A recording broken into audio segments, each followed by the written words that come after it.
শুরু হয়ে গেছে বিপিএল এর নিলাম। আর নিলামের প্রথম আকর্ষণ মোহাম্মদ নাঈম শেখ। নাঈম শেখের দাম 1,10,00,000 টাকা। রীতিমতো চমকে দিয়েছে নাঈম শেখ।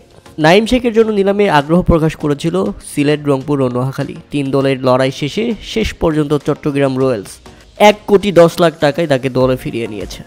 এরপর নাম আসে লিটন কুমার দাসের। তবে লিটন কুমার দাস তেমন মূল্য পায়নি, নাঈম শেখের থেকে অনেক কম। মাত্র 75 লাখ টাকায় রংপুর রাইডার্স তাকে দলে ফিরিয়েছে। এরপর বি ক্যাটাগরি থেকে প্রথম ক্রিকেটার হিসেবে তোলা হয়েছিল মাহমুদুল্লাহ রিয়াদের নাম, কিন্তু তাকে কেউ কিনতে আগ্রহী দেখায়নি। সো এই ফ্র্যাঞ্চাইজির কেউ নিল না মাহমুদুল্লাহ রিয়াদকে। সেই সাথে অবিকৃত থেকে গেছেন আরেক অভিজ্ঞ ক্রিকেটার মুশফিকুর রহিম নিজেও।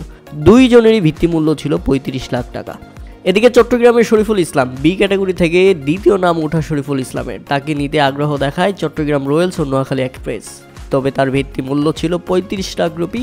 তাকে শেষ পর্যন্ত 44 লাখ টাকায় দলে ফিরিয়েছে চট্টগ্রাম।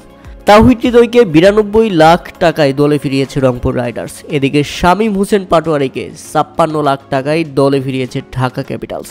35 লাখ টাকায় পারভেজ হোসেন ইমনকে দলে নিয়েছে সিলেট টাইটান্স। মোহাম্মদ সাইফুদ্দিনকে 68 লাখ টাকায় দলে ফিরিয়েছে ঢাকা ক্যাপিটালস। বি ক্যাটাগরি থেকে কোনো ক্রিকেটারকে দলে নিতে পারেনি নোয়াখালী এক্সপ্রেস। তবে নিয়ম অনুযায়ী সবগুলো দলই এ ও বি ক্যাটাগরি থেকে বাধ্যতামূলক 2 জন ক্রিকেটার নিতে হবে।